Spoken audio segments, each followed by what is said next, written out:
प्रधानमंत्री जी की सैकड़ों बार थपथपाई गई मेज के बीच अंतरिम बजट पेश किया गया और बड़े बड़े दावे किए गए। देश ये कैसा बनाया आपने, लूट कर पैसा बनाया आपने, देखिए जलते दिए भी बुझ गए, अजब दीपक राग गाया आपने। मैम, पूरा सदन अमृत काल के बजट की चर्चा कर रहा है, मैं तो गरीबों की रोटी और दाल के बजट की चर्चा करूंगा।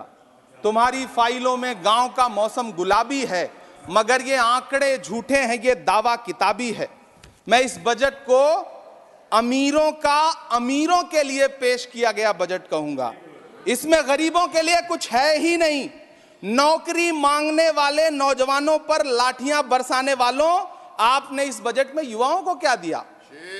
आपने पुरानी पेंशन बहाली की मांग करने वालों को क्या दिया? सालों से अपने लिए छत तलाश रहे लोगों को आपने इस बजट में क्या दिया? कुछ नहीं। और फिर आपको पूरी उम्मीद है कि पूरा देश आपके इस पेश किए गए बजट पे लहालोट हो जाए, तालियां पीटे, मंगल गान गाए। कैसे संभव है? मैं सदन में खड़ा होकर के इस बजट पे चर्चा करते हुए कहना चाहता हूं कि इस बजट में फुटपाथ पर रहने वाले, छप्परों में रहने वाले, झुग्गियों में रहने वालों के लिए क्या है, उनके लिए क्या है जो प्रधानमंत्री के किए गए वायदों की बाट जोह रहे हैं। हर साल फरवरी की खूबसूरत सुबह और सजी हुई संसद से बरसते हुए झूठे वायदों की जवाबदेही कौन तय करेगा? कौन बताएगा कि 2022 में प्रधानमंत्री जी जो सबको पक्का मकान देने वाला वायदा किए थे उसका क्या हुआ? लोगों के सरों पर छत देने वाले प्रधानमंत्री जी के जुमलों से अलग उन्हें यह क्यों नहीं दिखता कि राज्यों में बैठे हुए उनके नुमाइंदे लोगों के सरों की छतें उजाड़ रहे हैं? उत्तर प्रदेश हो, असम हो, जम्मू कश्मीर हो, मध्य प्रदेश हो, भाजपा शासित राज्यों के बुलडोजर न सिर्फ लोगों के घरों को उजाड़ रहे हैं बल्कि कुचल रहे हैं लोकतंत्र को, संविधान को, अदालतों के मेयार को। मैम, मैं आंकड़ों की बाजीगरी से अलग हट करके इस बजट पर एक बात कहना चाहता हूं। आंकड़े तो ऐसे हैं इस बजट के, ये कह रहे हैं 4 करोड़, वित्त मंत्री जी 3 करोड़ कहती हैं, प्रधानमंत्री जी 4 करोड़ कहते हैं। पहले तो आप इस झूठ में ही आपस में ही सलट लीजिए कि 4 करोड़ सही है या 3 करोड़ सही है। आंकड़े तो ऐसे हैं इस बजट के मैम कि जो सुने वो बस पथराई आंखें लेकर किंग कर्तव्य विमूढ़ हो जाए। लेकिन झील में पानी बरसता है हमारे देश में, झील में पानी बरसता है हमारे देश में, खेत पानी को तरसता है हमारे देश में, जिंदगी का हाल खस्ता है हमारे देश में, दूध महंगा खून सस्ता है हमारे देश में।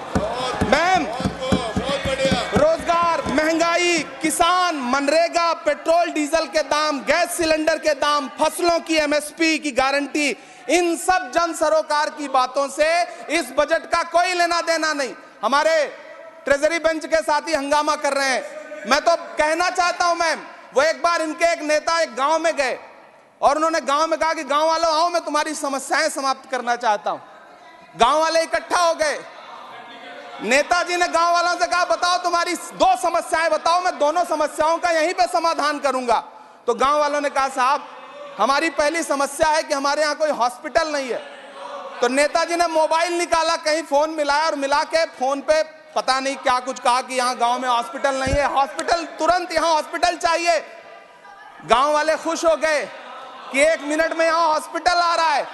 अगली समस्या के बारे में उन्होंने, नेताजी ने गांव वालों से कहा कि मैंने आपकी पहली समस्या समाप्त कर दी, दूसरी समस्या बताओ। तो गांव वालों ने कहा साहब इस गांव में कोई भी मोबाइल का नेटवर्क ही नहीं है। ये है इनके काम करने का तरीका, ये है झूठ बोलने का तरीका। इन्होंने वायदे किए बड़े बड़े, जो 10 साल के इनके वायदे हैं, मैं उनके बारे में बात करूंगा। वायदों से ज्यादा इनके नारों पे बात करूंगा। पहला नारा था बहुत हुई महंगाई की मार, अब की बार मोदी सरकार। आइए इस नारे की समीक्षा करते हैं। पेट्रोल, डीजल, गैस, ये तो बड़ी बड़ी बातें हैं। आटा, चावल, दूध, दही, पनीर, छाछ, सब चीज पे जीएसटी। अरे ये फिल्में टैक्स फ्री करने वाले लोग कफन तक पर जीएसटी लगा रहे हैं और ये गरीबों की बात करते हैं। मैम, ये सरकार झूठ की सरकार है। ये सरकार के जितने दावे हैं सब खोखले हैं। आज प्रधानमंत्री जी कह रहे थे सबका साथ सबका विकास। ये कैसा सबका साथ सबका विकास है कि मौलाना आजाद नेशनल फेलोशिप आपने बंद कर दी, आपने माइनॉरिटी डिपार्टमेंट का बजट घटा दिया।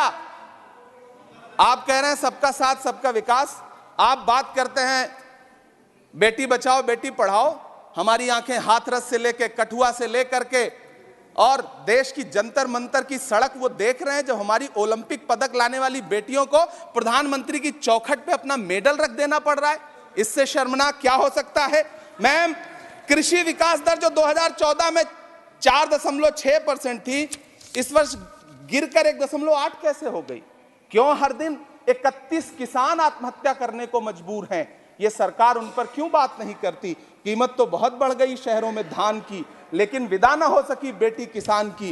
मौका मिला तो लोगों ने कुर्सी के वास्ते तस्वीर ही बिगाड़ दी हिंदुस्तान की, और आज बड़ी बड़ी बातें कर रहे हैं। मैं यहां पर आपसे खड़ा होकर के मैं अंत में इतना कहना चाह रहा हूं कि वित्त मंत्री जी ने बजट में ट्रेनों के डिब्बे को वंदे भारत कोच में बदलने का एक प्रस्ताव रखा अपने भाषण में। ठीक है, ये सुनने में कानों को बहुत अच्छा लगता है, लेकिन मैम, ये सरकार ट्रेनों की सुरक्षा के बुनियादी मुद्दों पर एक शब्द नहीं बोलना चाहती। बालासोर हादसे में घायल हुए लोगों की चिता की राख अभी तक ठंडी नहीं हुई है। वंदे भारत के वीडियो पोस्ट करने वाली ये सरकार कभी भारत की जनरल डिब्बों की, रेलवे के स्लीपर क्लास डिब्बों की वीडियो अगर पोस्ट करे ट्विटर पे तब समझ में आए। बिहार से, इलाहाबाद से, लखनऊ से दिल्ली आने वाली, मुंबई जाने वाली ट्रेनें देख लीजिए, उनकी हालत देख लीजिए, तो आपको लगेगा कि ये वही ट्रेनें हैं। आज स्थिति ये है कि रेलवे स्टेशन तो छोड़िए, रनवे पर खाना खिला रही हैं आपकी प्राइवेट एयरलाइंस। अभी आपने जुर्माना लगाया है, नोटिस दिया है एक एयरलाइंस को। यह स्थिति आपने करके रख दी है ट्रेनों की, एयरलाइंस की। ऐसे में मैम, कागजों पर तो आप कितना भी वंदे भारत और बुलेट ट्रेन सर पर दौड़ा लीजिए, लेकिन असल में भारत की ट्रेनों की डिब्बों की सवारियों की हालत देखने लायक है। अगर सरकार खुली आंखों से उसे देखना चाहे तो देखे और उनकी स्थिति सुधारे। आज प्रधानमंत्री जी ने अपने भाषण में यहां खड़े होकर कई बार न्यू मिडिल क्लास की बड़ी चर्चा की, न्यू मिडिल क्लास जनरेट करेंगे। लेकिन मैं तो यहां खड़ा होकर के सरकार से कहना चाहता हूं कि न्यू मिडिल क्लास का जुमला अपने पास रखिए। यह बताइए कि जो पुराना मिडिल क्लास है उसके साथ आप कैसा व्यवहार कर रहे हैं। आज उसकी स्थिति क्या है? आप अमीरों के कर्जे माफ कर रहे हैं, उद्योगपतियों के कर्जे माफ कर रहे हैं, और यहां स्थिति यह हो गई है कि जो मिडिल क्लास, उसकी जो रोजमर्रा की जरूरत की चीजें हैं उस तक पर आपने जीएसटी लगा रखी है। आप फिल्में टैक्स फ्री करते हैं, लेकिन स्टूडेंट्स के प्रतियोगी परीक्षाओं के फॉर्म की फीस नहीं माफ कर सकते। आपको बाकी जगहों पर टैक्स लेना है, हर जगह टैक्स लेना है। मिडिल क्लास से आपका कोई रिश्ता नहीं। मिडिल क्लास तो आपसे कह रहा है कि मोहब्बत, भाईचारे के दीवाने दिन ही लौटा दो, वो सस्ती दाल सब्जी के सुहाने दिन ही लौटा दो।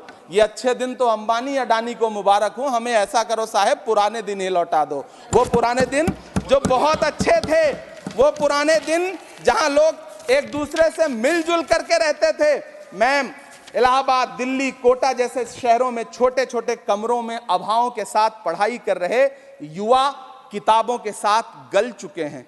उनके हिस्से अधेड़ अवस्था तो आई है, लेकिन नौकरी और रोजगार नहीं आया। हर साल 2 करोड़ नौकरियां देने का दावा करने वाली ये सरकार 10 साल में युवाओं को नौकरियां नहीं दे पा रही है। 20 करोड़ नौकरियों का बोझ है इस सरकार के कंधे पर, और 2024 में देश देखेगा कि उन्हीं 20 करोड़ नौकरियों के बोझ तले दबकर बैठ जाएगी ये सरकार। ये देश देखेगा, क्योंकि जिस ओर जवानी चलती है उस ओर जमाना चलता है। देश का युवा नाराज है, देश का युवा गुस्से में है। ऐसे में उसकी पीड़ा को इस बजट में कहीं भी आवाज देने की कोशिश नहीं की गई। मैं आपके बीच खड़ा हूं, मैं तो वित्त मंत्री जी का भाषण सुन रहा था। यह कहा जा रहा था ये अमृत काल का बजट है, ये अमृत काल का बजट है।